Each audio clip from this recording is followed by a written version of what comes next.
Hello and thanks for tuning in to NHK Newsline. I'm Yoshi Ogasawara.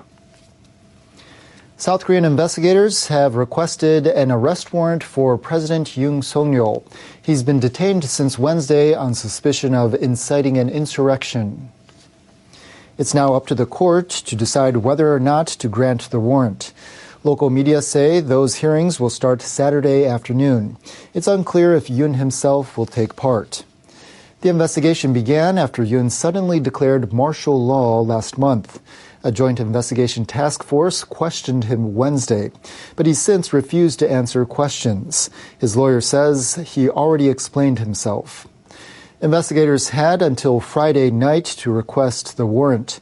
Officials from the joint investigation team say they made the request after considering the gravity of the crime and the risk of a repeat offense. After the warrant request was made, Yoon's lawyer released a letter Yoon wrote in detention. He said he was in good health and looking back at his time in office. He mentioned how many people were out in the cold working together for the sake of the country. He said he's grateful for their passionate patriotism. China says its vice president will attend U.S. President-elect Donald Trump's inauguration ceremony on Monday. The Foreign Ministry has announced Beijing will send Han Zheng as a special representative of President Xi Jinping. Trump earlier invited Xi himself. The ministry says China wants to promote relations with the new U.S. government in a stable, healthy, and sustainable way. It says China wants to enhance dialogue and communication to manage differences properly. Han is an exceptionally high-ranking official to attend the ceremony. At Trump's first inauguration 8 years ago, Beijing sent its ambassador based in Washington. China appears to want more stable relations with the U.S. as concerns mount. Trade friction could escalate, given that Trump has advocated protectionist policies. China says it'll soon resume group tours to Taiwan for residents of Shanghai and Fujian province, which is located across the strait from Taiwan.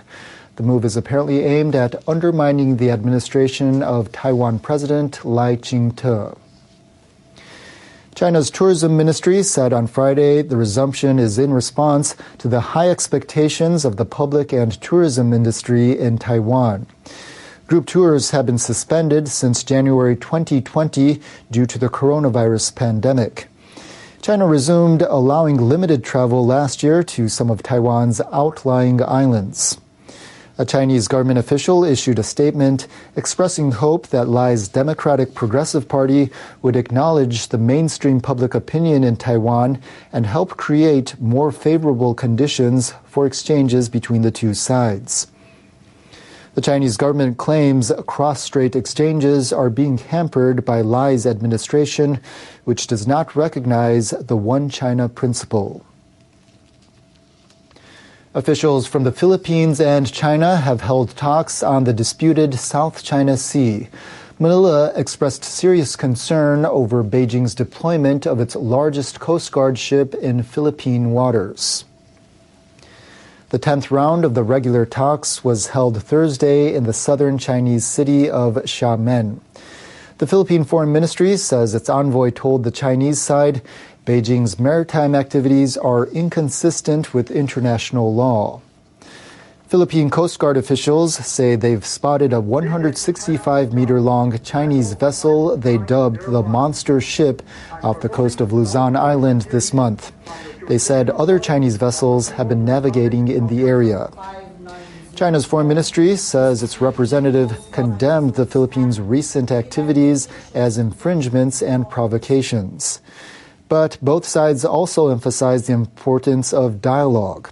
Philippine officials say they agreed to uphold a deal allowing the resupply of a Philippine outpost on a contested shoal in the Spratly Islands. One of the world's most populous countries is getting a little sparser.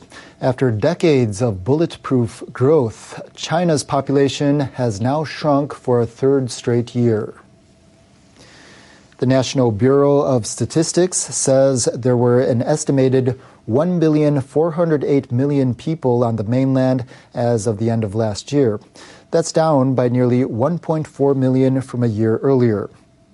The number of people aged 65 and over now account for about 15% of the population.